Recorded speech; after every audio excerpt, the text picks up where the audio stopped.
Hi, this is Paul again. I've got another video to show you, and this I'm calling Quad Step PHYLLOTAXIS 3D Order Lesson 2. In my last video, Lesson 1, I showed this size 6 dodeca in a front view, and I showed 4 rings around the vertices of the dodeca like you see in front.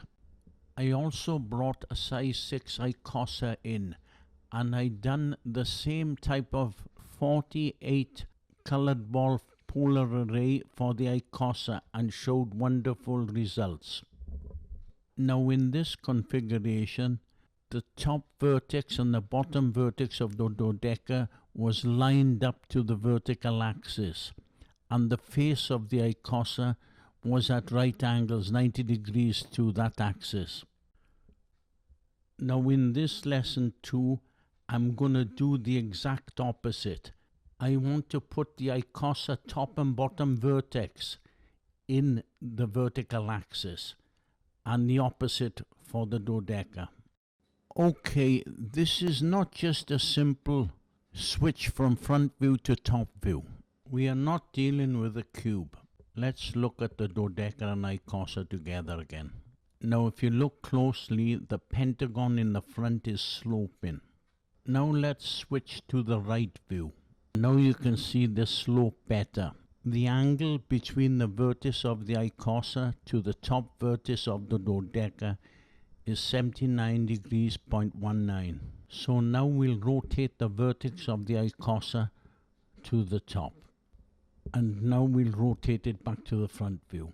Now we have the vertices of the ICOSA in the vertical axis.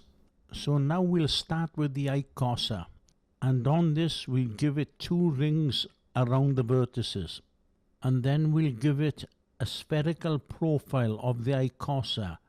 Now at 90 degrees it should line up with the vertices of the ICOSA, and then we'll give it 2 little white balls on the intersections. Okay, now we're ready for a polar array. Now we need to give this a 5-fold array. So 8 times 5 is 40. So we'll give it a 40 array. And the 40 array has done the job. So now we can hide the curves and just leave the little balls. Now you can see that the top and bottom 40 ball rings are lining up to the ICOSA vertices.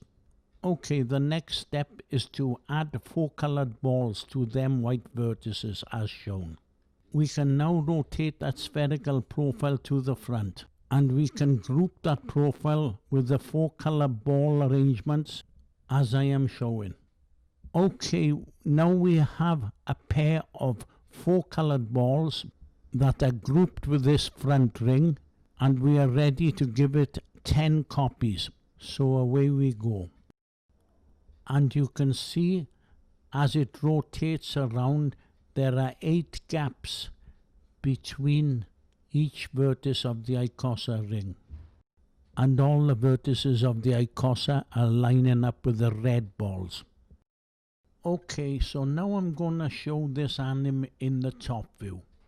And you can see this a lot better.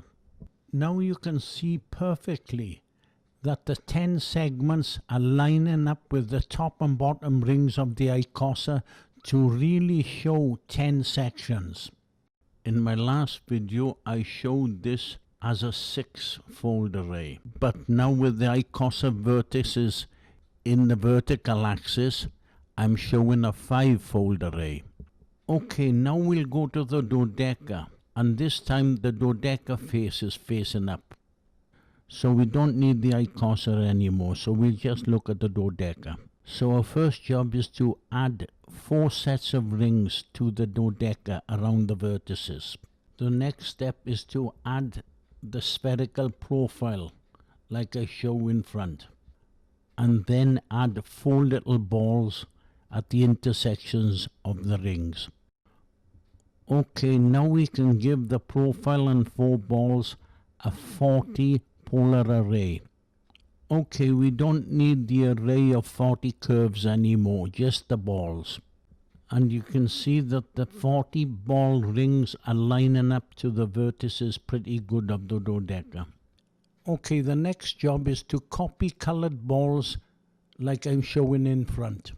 The next step is to rotate that profile curve 90 degrees to the front. Now we need to join the curve to the balls and make a group. And now we can copy and rotate that group 10 times around the vertical axis. And look what we have.